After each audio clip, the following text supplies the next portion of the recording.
Welcome to Finish First Financially. Goran Radanovic here. I've got a Reddit post that I'm going to quickly read and then I'll give my take on it, what I would do in that situation. Obviously, it's not financial investment advice. It says I'm 23 and want to learn to be financially free. Good goal. I have no debt and I make $90,000. Well done.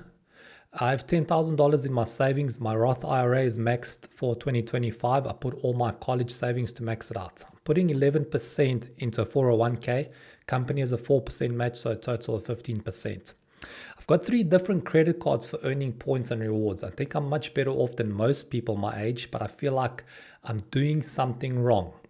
Like I want to work towards something. I can only sustain my life by working in corporate.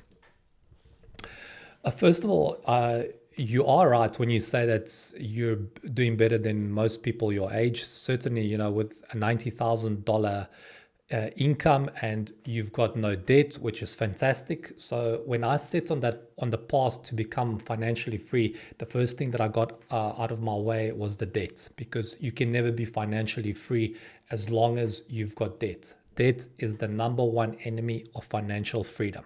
So well done on being debt free. Now, the second step, which is another plus for you, you've got a good income at the age of 23, but you've only got $10,000 in savings, which tells me that you either started earning that amount recently or your expenses are high.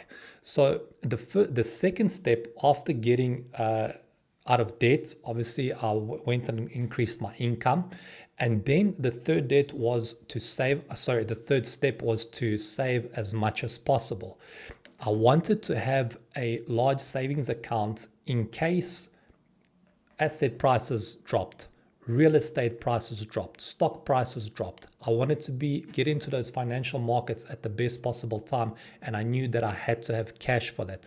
I want the rock bottom prices, and if all of my money is invested or I don't have money, then how do I buy those assets? I need liquidity. So that's why I grew my savings as large as possible. And with you making $90,000, you should be able to increase your savings account significantly. So that's another step towards financial freedom.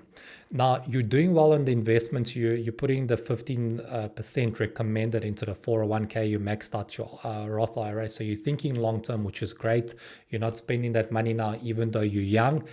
And one of the biggest problems that I see here is your 3 credit cards. I don't understand why you've got 3 credit cards. I wouldn't even have one.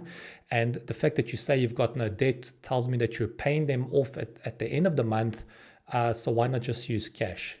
Why using your credit cards? I would not even risk tempting myself to pay it off the following month. So that's why I would have no credit cards. I don't have any credit cards. So that's another thing that you need to look at. Now, as for you saying that you need something to work towards, becoming financially free is a great goal to have. Whether you are digging trenches or you're an architect or whatever position you're in, setting yourself that goal of becoming financially free is worthy of praise.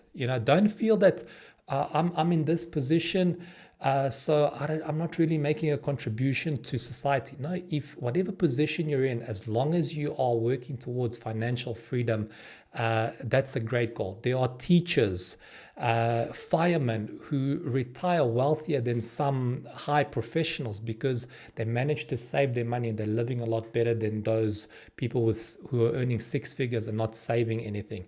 So financial freedom is a great goal. Now, as for you saying that I can only sustain my life by working in corporate, I think that's tied into you saying, I need to work towards something. So maybe you're in a position that you're not satisfied in at the moment.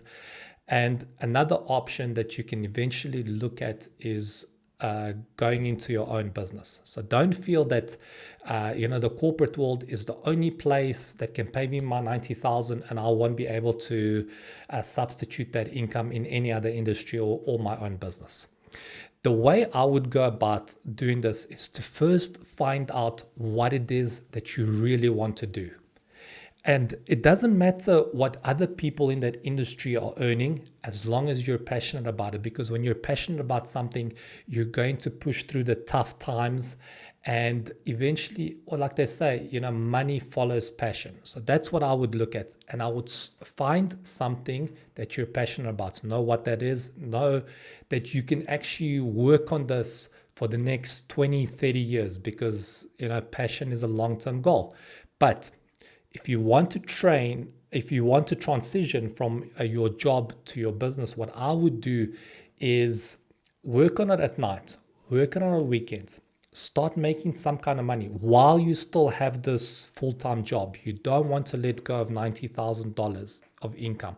I would not let go of it, but I would start slowly transitioning. And if you work on your business on weekends and at night, and it starts making money over months, over a period of 18 months, over 2 years, and you see that it's growing, you're eventually going to get to a point where you have to draw the line. You have to decide now, am I going to keep doing this part-time and like be hectically exhausted because I've got my full-time job and my business, or am I actually going to, just quit with from a full-time job and transition full-time into my business? But you obviously have to see over a certain period of time that your income is growing and you can eventually replace it, or it can even go higher.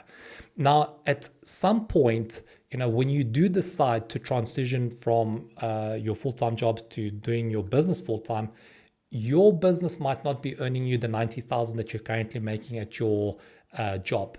It might be making you $60,000, but you saw that there was potential for growth. And if you commit yourself to the business full-time, you'll eventually get there.